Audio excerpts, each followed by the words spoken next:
heavens above, and I believe in truth. I believe in the love we have, because I believe in you.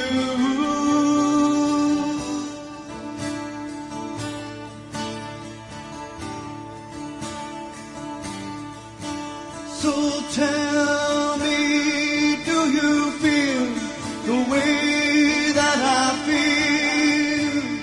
Then tell me, would you give what I'm willing to give?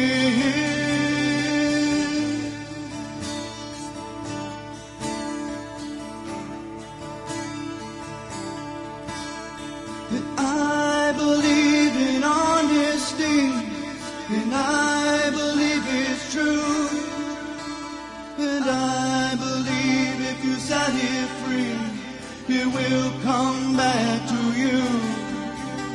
And I believe that things were meant to really be, and I believe in the love we have, because I believe in you.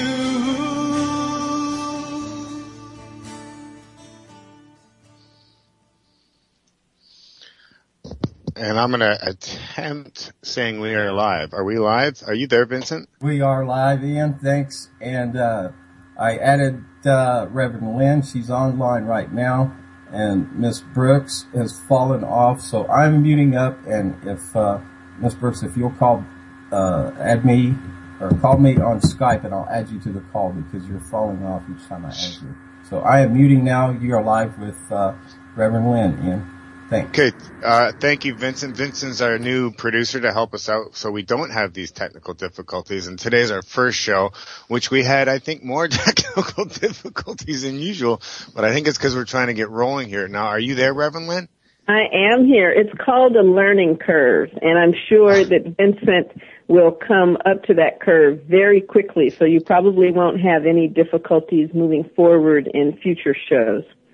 No, and it wasn't even them so much. They did their end, but Cynthia and I were a little confused on who was doing what. But and it's just a funny, never-ending battle when it comes to the technology.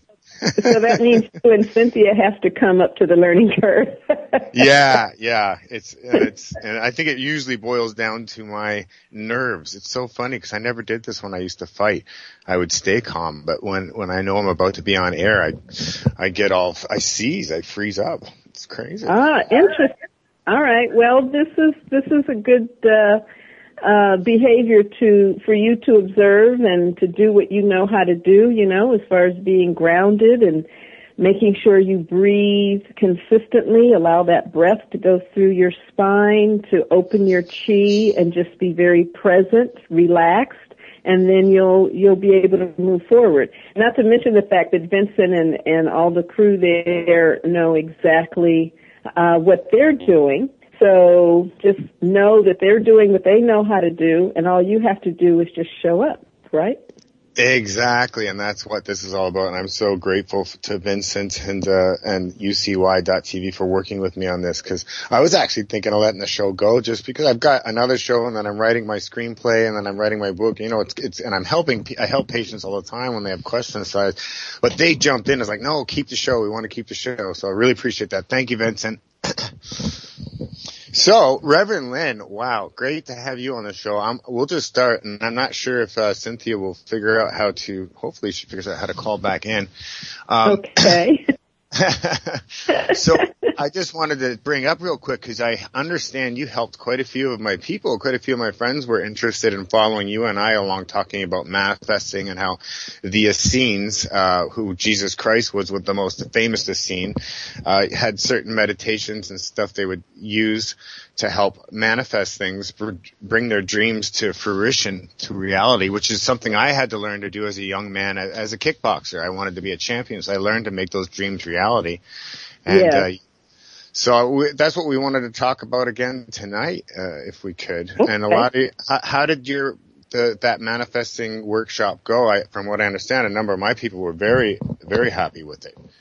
It went well. It went very well. What I did, and particularly with your group, was not only the 30-day Creating Miracle Plan, but also I did teleconference so that people were able to call in, and if they weren't able to call in, they could at least listen to the replay, where I was able to answer questions that people have, and also to just highlight some of the exercises that we were working on during a 7-day period to help clarify some things and, just to make it easier for people who were doing the program. One of the things that the feedback I got from some of your group, and also some others who have done it in the past, is that it can be very overwhelming because it is 30 days of exercises, and often people were not, they would do certain things, or maybe they'd skip a day because they got so busy in their day they couldn't do the exercise. So then they felt they couldn't do the next day's exercise because they fell behind. Yeah. And what I wanted to share with everyone, for those that are listening now that have done the 30-day Creating Miracle Plan, and for those of you who may want to do the 30-day Creating Miracle Plan, it is free, it's complimentary, so you can, delve right into it. But what I'd like for you to know is that if you're not able to do an exercise in one particular day, don't worry about it. Let it go. Just do the exercise that you're working. Some of the exercises, although I give a new exercise every day, some of the exercises really can be done for a period of several days, even several weeks. And so you can really work the plan at your own pace. You don't have to follow it exactly every single day doing a new exercise. I created and set it up that way so that you can get an idea of, where you need to go with this plan. But it doesn't mean that you can't do the same day, like day 20, for maybe day 20 through day 35, and then pick up day 21, even a month after you've gotten, all of the exercises.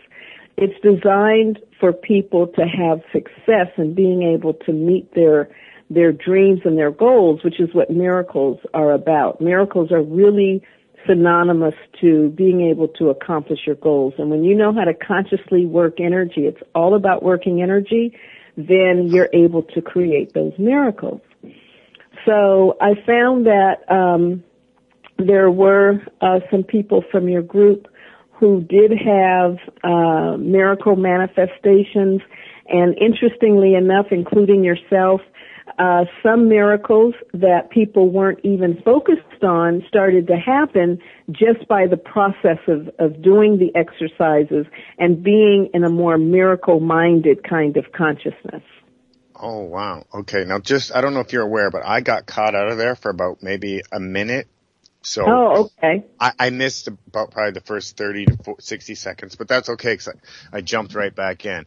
But yeah, Cynthia was calling in. I answered it, which put you on hold. So I don't think I could hear you or you could hear me. And I was able to hear her, but somehow I was able to get rid of her and come back to you. Sorry. And I did catch the last end of that part. And I think it's awesome. You're validating me. Okay. Everybody, I took this course probably 20 years ago, and I studied the Essene meditation as well, the advanced stuff. So I'm fairly advanced in this stuff. But so that course you had, the miracle course, was just a refresher. And I kind of sort of half-assed did it. I'd read what you'd said, and I would kind of just do it in the moment, like instantaneously feel it, boom, moving on. And you're right. I was manifesting left, right, and center. It's just ridiculous what's going on these days. I mean, from if I wanted to change the color of my shoes today, I probably could. The simplest little things to amazing dreams are coming true. Like the producers are really looking seriously into making my screenplay on how to, not only go and watch a movie and learn how, or be entertained watching UFC style fighting, but walk out knowing that you now know how to cure cancer. I mean, and those are obviously the most important things. So I was sort of, like I say, half-assed doing that little miracle thing, thinking, I've done this before. But I think because I've done it before, it just came to me so quickly. So I was I was already on my own manifesting path anyway. And then adding yours back in sort of just crisped it up a little bit. Anyways, it worked really cool. And I did get a number of people saying that they got into this. So if anybody out there right now wants to learn this, I would highly recommend it. And again, it's free, so you can just wet your feet with this. If it's not your thing, don't worry about it. But what I like most about it is that it comes from the Essenes, and again, Jesus Christ was Essene. So let's go into a little bit of the history here, because I don't want it. I'm always afraid when I talk to other people about this kind of stuff to sound like a salesman, like we're trying to sell them a fortune teller, or a Dionne Warwick kind of thing. It's not that at all. You really have to look at the meditations that Christ himself used to do, if I'm correct on this. So can you kind of start us at the beginning, even before Christ, who these Essenes are and why they were so interesting? Well, the Essenes, the ancient Essenes were a community. It was actually a community group that existed in the Qumran area of the world, which is the Middle East, and right next to the Dead Sea. So geographically, they were located next to the Dead Sea.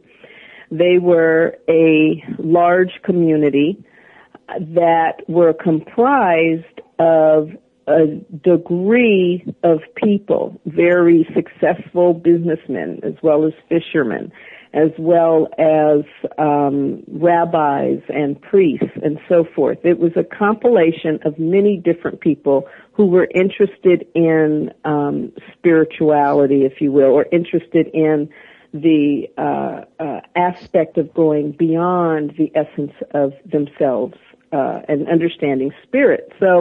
And they weren't stuck in the religion thing, like, hey, we're Jews, no. Hey, we're Muslims. No, right. No. It comprised of many different spiritual faiths and beliefs.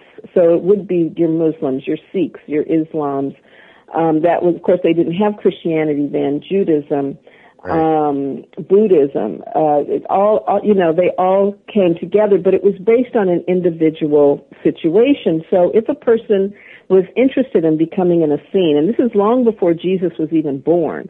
If a person was interested in becoming an Essene, then they would join the community, but upon joining the community, they would renounce or relinquish their quote-unquote hello? possessions. Hi. They would renounce their earthly possessions for their own use, and it would be for the use of the community. So I like to think of it as a huge and the first commune, maybe, right. that existed in the world. Right. And so through this particular group and sect, they studied many of the varying sciences, everything from astrology to astronomy, geology, which is the study of the earth, to biology, to genetics, to everything, as well as crystals, as well as opening themselves to the energy of what they called the Heavenly Father, which was done through meditation, the energy of the Earthly Mother, which is our planet Earth, which was also done through meditation, through a series of prayers and everything else that also allowed them to do energy healing work, and they spoke to spirits just as you and I talk to each other. So they were a very highly evolved and what was considered maybe mystical sect of spirituality during that day. They went about, meaning primarily though the Jews, but also many of the Jews who were part of the Essenes, went about creating what we call a superhuman.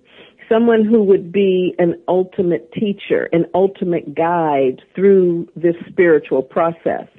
And so through a series of bringing certain people together, they knew based on people's birth dates and the astronomy and so forth, who needed to breed with who, to the point where they would end up genetically with this person who would be able to embody the full essence and spirit and awareness of these teachings, almost like quote-unquote God on earth.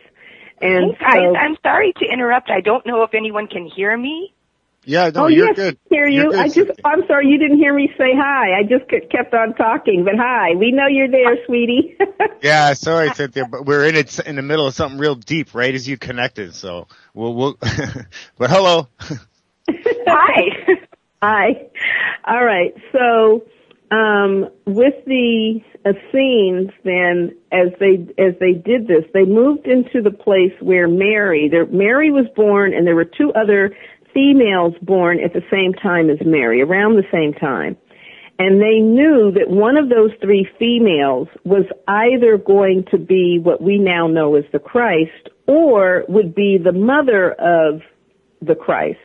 And through a series of divinations and so forth, they determined that none of the girls were necessarily going to be the one, but that one of them would be the mother. And then they discerned that Mary would more than likely be the mother of this particular superhuman child. And they actually paired Mary up with this man who was an elder of the Essene community because genetically together they would create basically Jesus, which is what happened.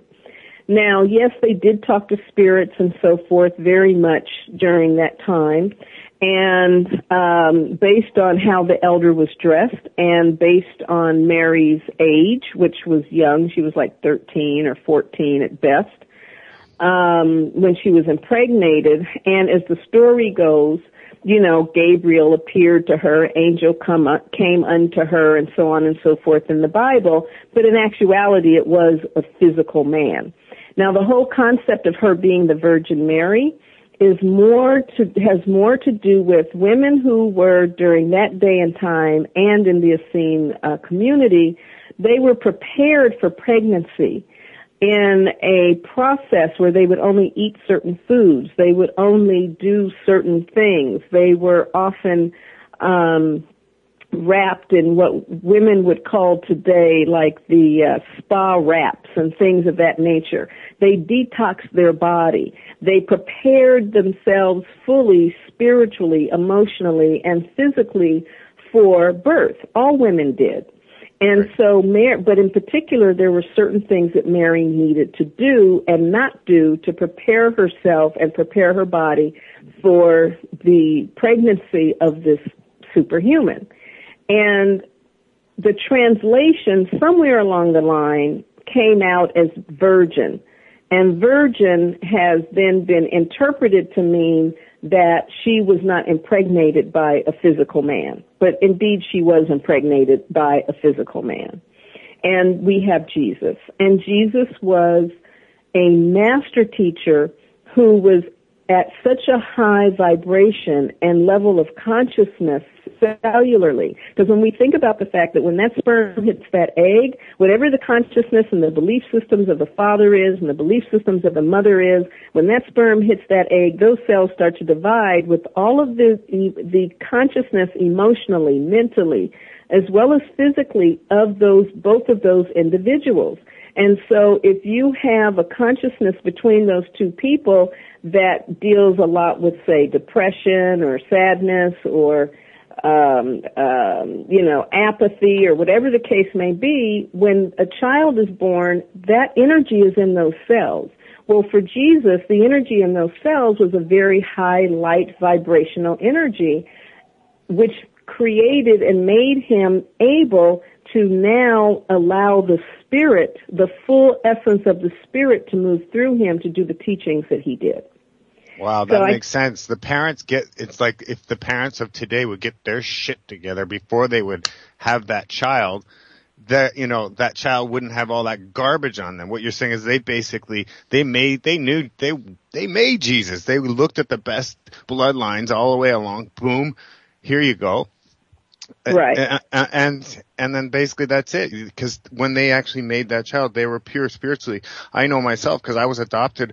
My mom gave me up, at one of those like farms where you leave your own city because it's back in the 60s and you couldn't have kid out of wedlock.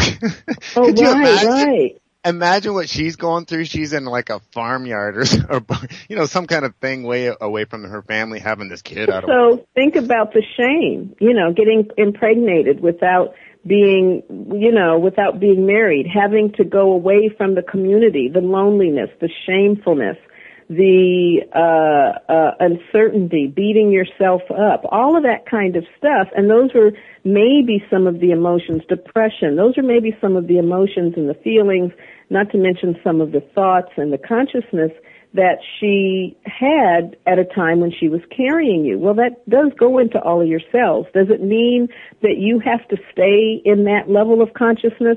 Absolutely not. It means that that's where you may have started cellularly, but it doesn't mean that you cannot move above that, beyond that, purify, if you will, shift the energy within your own self, within your physical body as well as your emotions and your mind, so that you come much further and rise much farther than where you began as the series of cells that then multiplied to make the physical body that you have.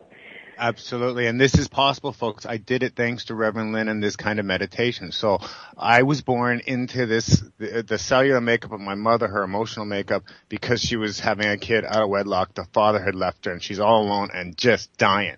Well, apparently that kind of energy could have, and I'll attest to it. And that's probably when I met you, Reverend Lynn, and you started helping me with the meditation. I had that plaguing me my whole life. Even though nothing really happened to me, I always had this wash of sort of depression and loneliness, and I never really had shame. I never felt that, but I definitely, so it makes sense. And then through this meditation, you learn it's just energy, it's just thoughts, it's just anything else.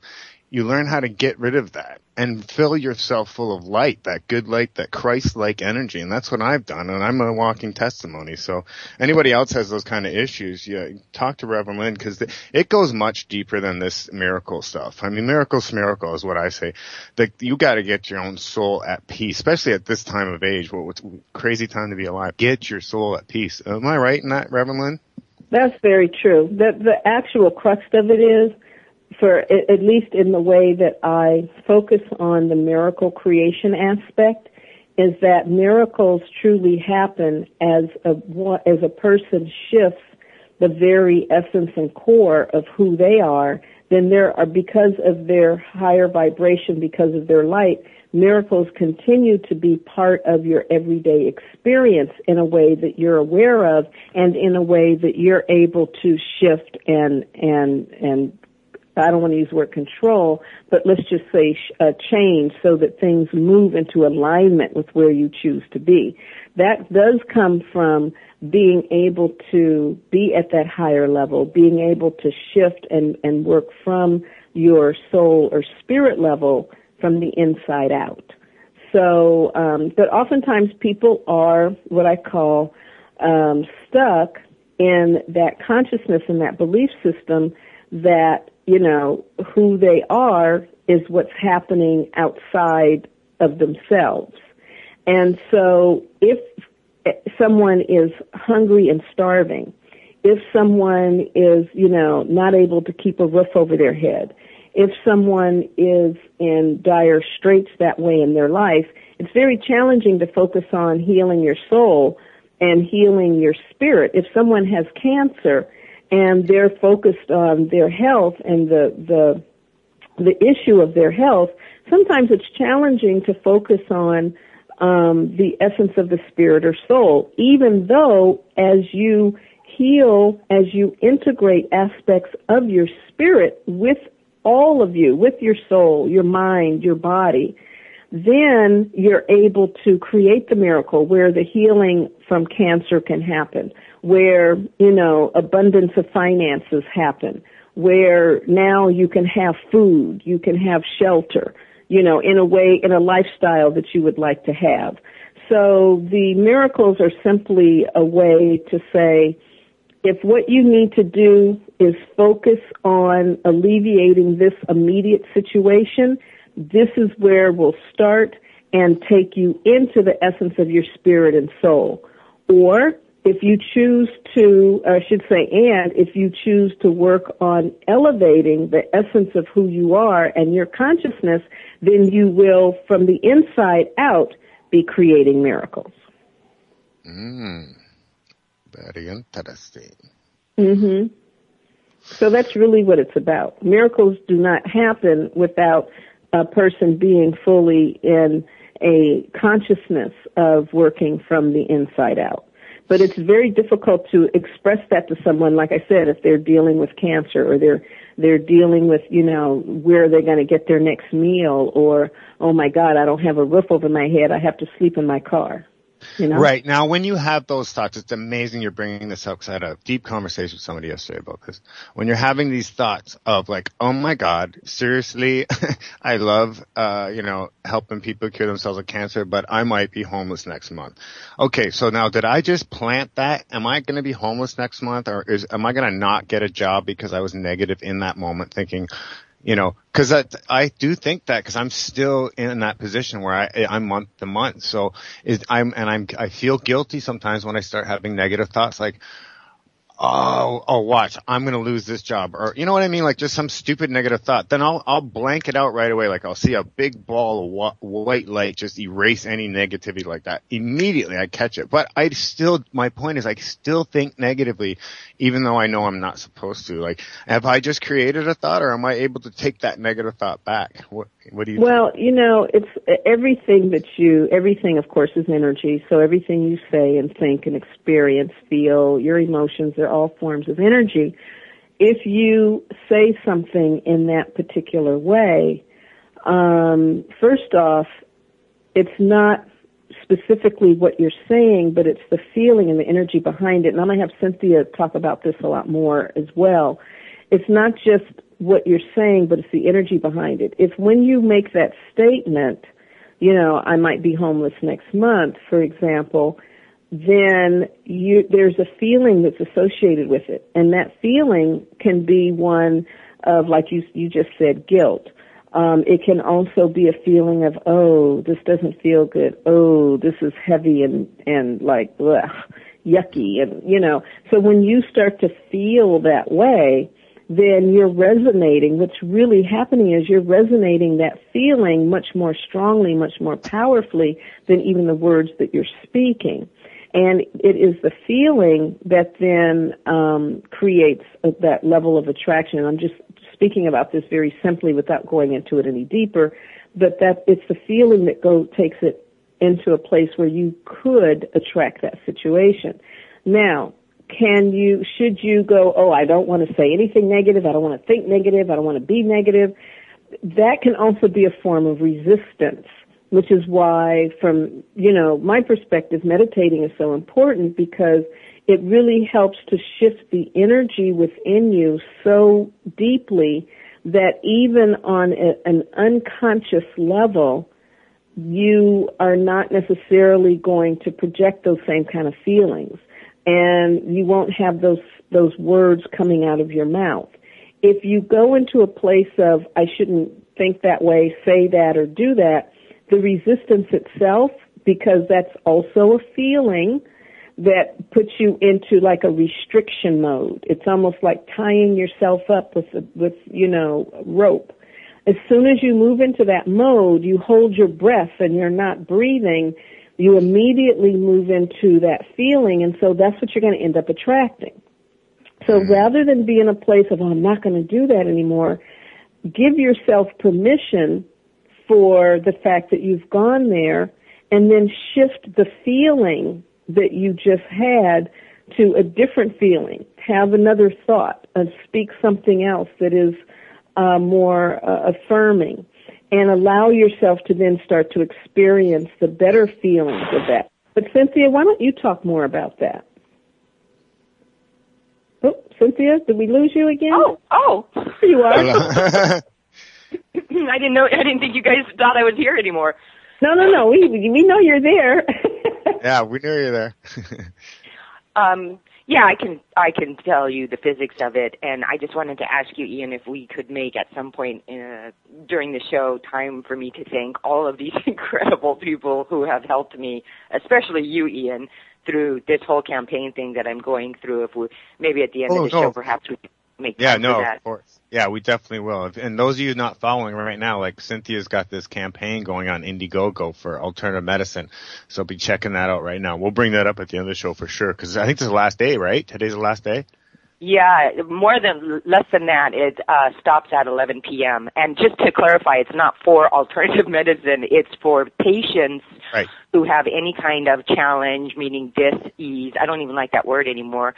But and they don't have the financial funds to heal themselves because still, most of the people that come to Ian and I, unfortunately, they've already gone through the whole chemo surgery round and it didn't work for them. So by the time they get to us, they're already, I've heard anything from $200,000 to $600,000 in debt with insurance. And they really just don't have even, you know what I'm saying? They barely have food money. Yeah. So that's what happened to me. I lost my house, you know what I mean? So I had to decide when I was going through this, do I want my life or my house? Well, if I'm dead, I don't need my house, so I had to make that choice. And this has been a constant problem throughout my journey. So, this is something I've been wanting to do for a long time, and something in the fall just jumped in my space, and I was like, this is it, I'm doing it. And so this was, and I've done it a bit here and there over the years, but nothing really solidified, and I just feel like this is the time to solidify that.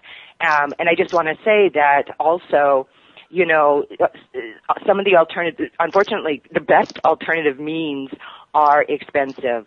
But there's a reason for that because they're using pure food-based sourced, in the supplements. I've toured these facilities. You can you can lick the floor. They're so clean, but that takes staff and clientele and machinery and whatnot. So that's the reason that so many people are like, yeah, I want this product, but God, why is it so expensive? Those kinds of things. And it needs to be, meaning there's a real purpose why some of the upper echelon supplements and juices and whatnot are a little more expensive. So I just want to alleviate the pressure because there's two things usually going on, and I've experienced them. A, I'm going to die. B, if I live, how am I going to live? Yeah. And it was funny because I sold everything. I was selling furniture, jewelry, anything you can. And unfortunately, back then, my only mistake was, and I'm learning this lesson again right now through this, my only mistake was I didn't reach out and ask for help. And through this whole campaign, I've been a little better about it and just the littlest reach, and it's just amazing how the people, and they're unexpected. The people I thought, other than Ian, the people I thought that would be there, to help, didn't. And the unexpected, as clear blue sky, you've got to be kidding me, you've got to be kidding me. It's really taught me a lot about, this is why we're human. This is why we're in the human experience. Is co-creation, not just our own creations, but co-creation, as Abraham says, co-creation at its best. And it's been a really great journey for me to, relearn that lesson again, because we are all connected. Whether, you can see it or not, there's a connection. When one shifts, many of them shift. Not all, but anyone that is on your frequency. Which takes me to answering the question, Ian, is actually what that is. Because, Abraham, once you become more and more aware of the thoughts that are running through, like our brain, the conscious mind, many times is like a ticker tape. The young ones aren't even going to know what that is. Yeah. And I don't know if I'm using the right word. It's kind of like, when there was no computers in the horse races and that tape ran through really fast, that machine, kind of announcing what's going on. I think that was called a ticker tape. I can't quite remember. Yeah, the ticker tape actually from Wall Street, because there used to be tape that would spit out what the dailies were, not even dailies, but beyond that. Now it's called the bullpen. So before the bullpen, it was ticker tape. I see. Right. So Reverend Lynn knows Wall Street, and I know horse racing. So anyway, what's going on, Ian, with you is that, every day you're raising in vibration and your consciousness is expanding and pretty quickly. You're in quite a growth period. So what's happening is you're becoming more and more consciously aware of those thoughts that are flying through. And that's a good thing. Abraham teases us that we have these negative thoughts. Once we get to that point where we're really starting to examine these thoughts that just run, a lot of us say sometimes I feel like my thoughts are thinking me. What that is law of attraction and momentum, and that's it. And so what happens is once you become more aware of it, Abraham says, we get all scared, and Ian was just kind of explaining that, and we're like, oh no, a negative thought, suck it back, put it away, suck it back. And there's no need really for that. And actually, one thing that I have fun with that, unless you know this technique, you can't do it, but you do know the technique of grounding, Ian. When you find that negative thought that just popped up and you're aware of it, I just ground it and let it burn at the center of the earth and done. Okay, good. I have other similar things, and I just wanted to make sure that was okay, because I kind of ever since I studied Reverend Lynn and with you, Cynthia, I've almost come into my own, which I don't even know is allowed. I know it is in the martial arts, but I kind of have some. Is that okay, Reverend Lynn, that if I kind of make my own meditation? Absolutely. I'm not Reverend Lynn, but absolutely I have to jump on that because everybody's different. It's just like curing cancer. It's going to be a little bit different for anyone. So you instead of asking other people, Ian, you should ask yourself, how does that feel really?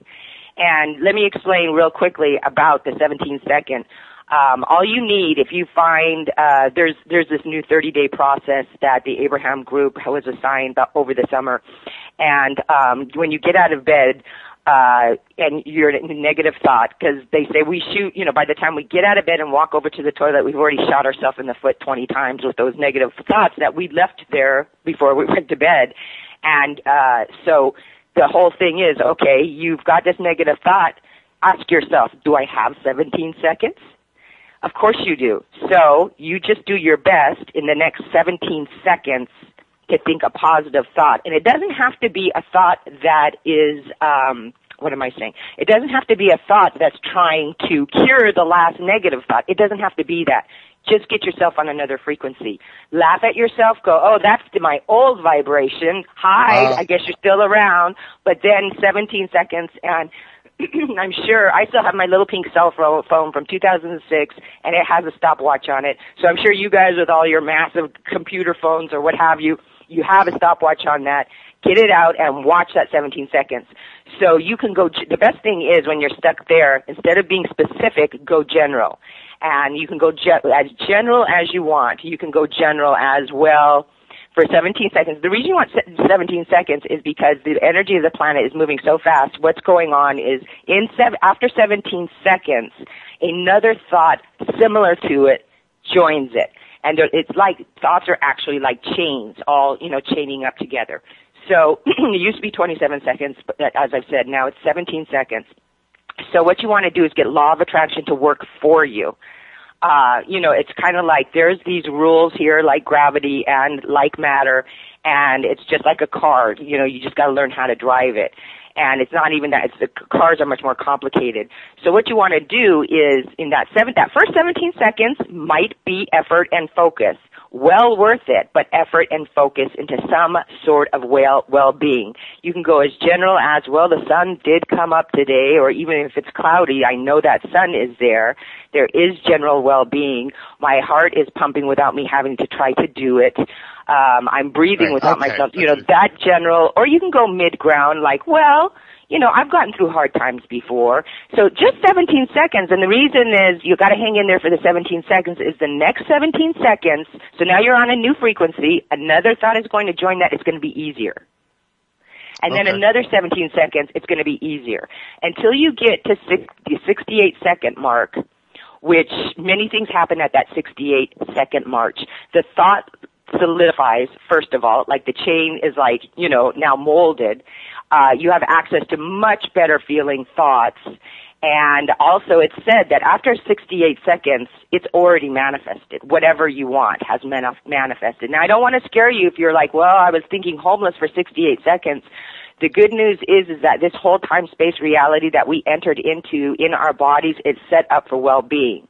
So you're going to have to be thinking a lot of negative thoughts before that happens. You only need 68 seconds for, anything, a lotto win, anything. And then the next step is just find the frequency to allow that to flow in. Does that make sense, or is that too physics? No, that actually was pretty good. That's that last bit kind of wrapped it all up. So. Yeah, right. I knew Cynthia would be able to go into it in more detail. more easily. And Cynthia, by the way, I did not know about Indiegogo because it went to an email address of mine that I don't look at but once every couple of weeks or longer. Oh, you didn't even know? Oh my God. Oh. Well, that's very strange because I posted it on your Facebook a number of times. Oh, you know what? But I don't always look at Facebook like that. She's worse than you at Facebook. These two ladies, ladies and gentlemen out there, these two ladies, if you don't get them old school through their Yahoo email, you ain't getting them. Literally. No, that's not true anymore. I am a Facebook fool. I'm a posting fool now, and I can do it fast. So you're getting better. You're getting better, but that's good because I go on Facebook to post things. Right. But I don't necessarily scroll through all the posts, and I don't look at, there's another section to Facebook or something where you look at where people have posted things to you. And I must say that's something that I do about once every 3 months because I don't think about it. Right. So I'm trying to navigate this whole thing in a way that works for me that doesn't eat up all of my time all day long. So I do apologize. But no, I had not even seen the postings because I don't check that part of my Facebook. Okay, well, this is good we're finding this out, especially on air, because maybe some of your other friends are going through the same thing. So anybody out there listening, this is the last day for this fundraiser. I mean, we'll figure out things and keep it going, because we're never going to have enough money. There's so many people out there that need money for medicine. I mean, and so many people are doing it. And what I want to do too is because people want to jump in and help out. So I'm thinking what we could do, Cynthia, is maybe put people's pictures up that are like, as soon as you get to that point where here's our first person we're giving the money to, you know what I mean? And we'll have like a website. Oh, absolutely. Everybody if they want. Everybody that donates can follow that. Sort of like you would like that Sally Struthers, adopt a kid from Ethiopia. We can adopt a cancer patient from America. You know what I mean? There you go. That's a good idea, right? Adopt a cancer patient from America. They need your help because the American medical situation kind of got screwed up. Have those commercials on late at night, we'll do some infomercials. Yes. About how the American medical. Yeah, about how the Americans actually will get big fat Americans eating their donuts. Like, cause normally you'd see the commercial, it'd be like little black kids with big bellies starving. We'll get big fat Americans eating their donuts and say, help these people. I saw it. Are you saying you want to do a commercial like that, or those commercials exist already? No, I'm saying we should. I'm just making a joke, but because I saw. I saw a Facebook cartoon where it was like these little Ethiopian kids were staring at these big fat American kids playing video games and eating hamburgers. Like those poor kids, they can never leave their house. They have to sit in front of that machine. It's the rules or something, and they're free running around playing outside, So it was along that lines. We need to make a commercial where instead of like donating to the little Ethiopian children now you have to donate to the big fat Americans because they're the most pathetic on the planet. Yes. With the diabetes and the cancer and all of the vaccinations, the fluoride in the water. I mean, really, I think Americans should be the new poster child for help us. Oh, you know what? That wouldn't be a bad thing. I think so too. Right. I'm calling it like I see it. I'm keeping it simple. Well, it's pretty interesting to look at because resistance is resistance. It comes in all different shapes and forms, I'm really, really, really familiar with the children that are starving. My mother, for 23 years, was executive assistant to the president of World Vision being the largest famine relief organization in the world, and one of the most fair. Most of any of these organizations, these charities, what they do is only 40% goes to food or providing, and 60% goes to administration. World Vision was opposite. 60% was going to provide, and 40% had to go into administration. So very, very, very familiar with that. But, so we've got a consciousness of a lot of people who are suffering through resistance, and yet the Americans, overweight or what have you, still resistance. It's just in a different form. These people are overeating because they're unhappy. They're trying to swallow away some kind of pain or something like that. The diabetes and whatnot, that's still resistance. They're still unhappy. They're still hold on, Cynthia, if I may. I think it's also ignorance because, and I hate to get on this bandwagon of the conspiracy thing, but it's kind of like the reducing the population, because if you look at the general person out there that is fat and eating those hamburgers and stuff, and maybe they think they're sad and depressed. No, it's just because that's what they've been thrown into this world the way it is now, where they think a McDonald's hamburger's food, instead of that kale and that broccoli that's coming out of the earth. So people today born don't have a chance. They have to be either lucky and born to some really awake, evolved parents, or, go on a hell of a path like you and I did to figure it all out, right? Yeah. Go ahead,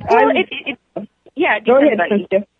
Oh yeah, it depends on each individual, and it's easy to go back and actually find the path. Because remember, you came from pure positive energy before you even had this body.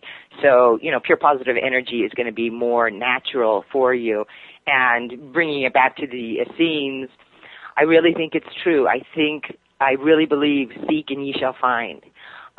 Sometimes it's a lot of seeking. Sometimes the answer is just there. But then again, that really has to do with how much resistance you have around. Have you ever just asked a question and then boom, you got your answer, or did you have to go for years, as I did, trying to find my answers? It really, I think it's individualized, and perhaps I've got a slanted view. What I'm seeing with these young ones coming up and these young ones coming forth now, being born and coming forth, I'm seeing them moving into education and understanding a lot faster than I did or my generation. It's interesting. Yes. Well, yeah, things have definitely accelerated quite a bit, to say the least. They have accelerated quite a bit. But people are born in so many different circumstances and there are so many different challenges that are going on.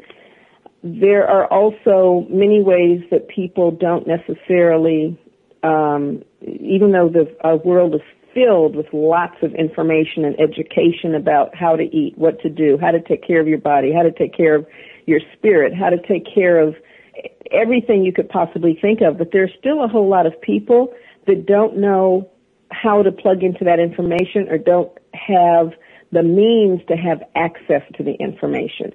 And even if they do, in order to make the shifts and to make those kinds of changes also means either spending money they feel they don't have, or it means having to change part of the way that they've been doing things, and most people are resistant to that. Or it means having to let go of certain belief systems or a certain consciousness that they really, to them, that's the absolute truth and everything else is bullshit anyway. So we're talking about so many different situations and so many different circumstances that the only thing really that one can do is what you're doing, what I'm doing, what so many other people do, which is to provide the information, to provide the way, to show the way, to provide solutions, all of that, and then it's up to all of those people to either take advantage of it or have the desire to be able to find it or tap into it, whether it's from desperation or whether it's from great need or whatever the case may be, and then they will find their way and be able to make the shift changes. Mm-hmm. So, and I only say that because there's so many different people that I have come in contact with and connected to that don't use any technology at all. There's one woman who's a student of mine. She has a telephone, but she has no voicemail. She has no computer. She has no car. She will not operate anything hardly that's electronic. She has no television. None of that. And the way, I don't even remember how she found her way to me. I think it was through somebody else that she knows. And so she would take the bus, or when she lived closer to my area, she'd take the bicycle over to where I was, or we would talk over the phone. And she would send me letters through snail mail when she wanted to reach me if she couldn't reach me another way. Oh, wow. So that's why I'm just using that as an example, because not everybody is always at a consciousness or in a place of consciousness where they are operating the way many people in the world operate, or their belief systems and the way they go about things can be very, very different from what the norm is on a whole lot of other levels. Right. So, again, we just do what we do, and then we allow people to find their way and to take advantage of it if that works for them and if that's what resonates with them. Right. So, Hey, since we've got some dead air here, can I get in my thank yous? Oh, absolutely. Yeah, go ahead. I got something in my head I got to get straight, please. Sure. No, I just want to shout out and huge thank you to Norma Eccleston, who is on my board. She has just been so stupendous, and she's coming along on her book. She's writing the book of A Patient of Cannabis Oil, and like a user's guide. We got to have her on the show pretty soon. Her book is really coming along, and also, Jay Scott, Shanka, actor extraordinaire out of a clear blue sky. He jumped in and helped, and he qualifies he's a diamond donator, and he qualifies for all kinds of free healing work. Richard Courtney, actor, producer, extraordinaire, again, thank you so much. And I hope Jean Weiss is listening. She's Jean's been great. Yeah, she's been awesome. She's one of your Facebook friends, and she really stepped up to the plate. She's amazing. And the thing that really touched my heart about this is let's all send her some healing energy. She's going through so much.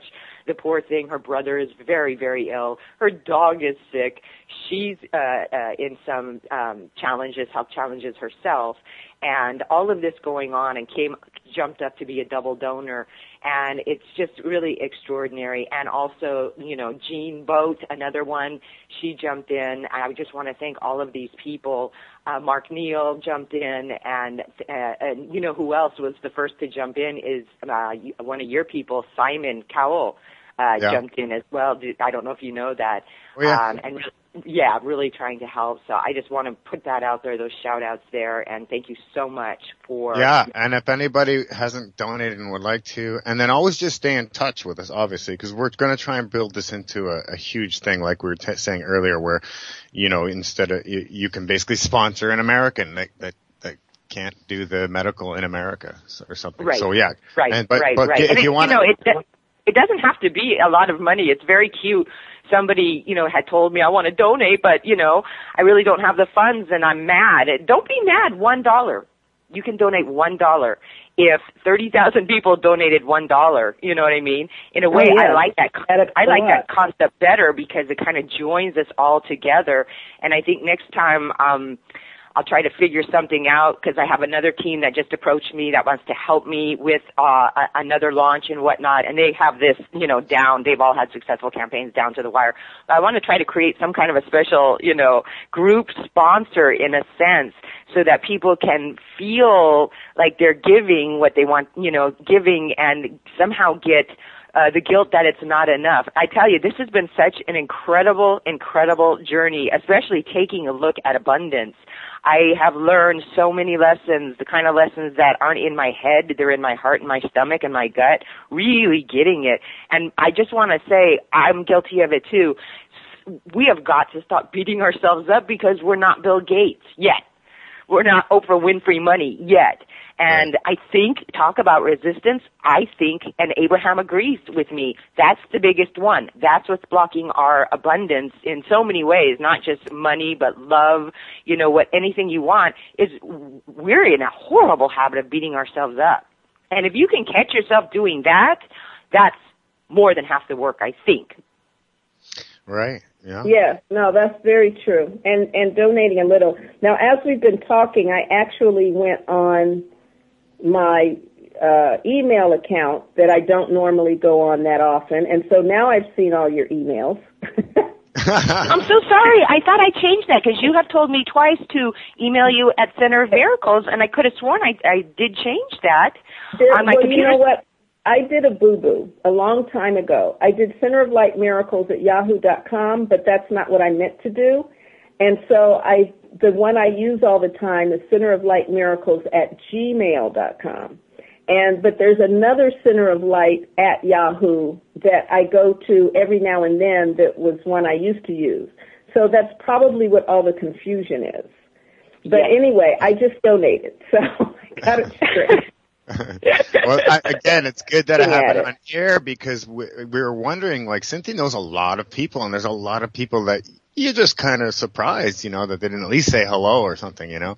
So that's anybody out there. Cynthia, this is her last day. We got to help us out with this. Go to the Indiegogo. What's the exact name of it, darling?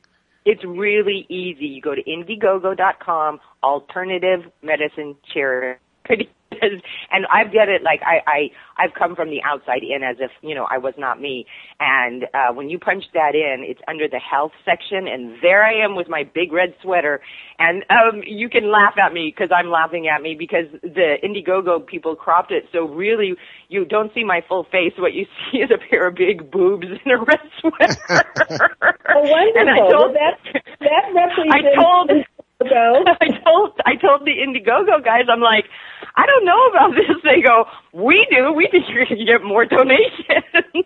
Exactly. And I'm looking at the time, and speaking of emails and whatnot, Reverend Lynn, will you give us all your contact information? Because we're only got a couple of minutes left.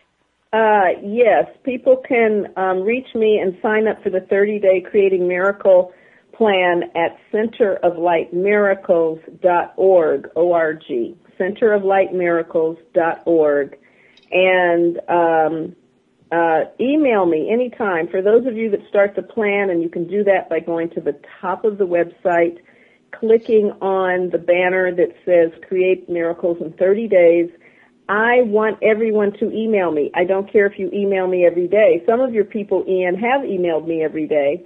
And I will respond. Provided, again, it's at centeroflightmiracles@gmail.com. I will respond. That's the email I'm on most of the time, and answer those questions and assist people through the process. So if it seems overwhelming, you know, don't stop. Just let's do it at a pace that works for you so that it does work for you.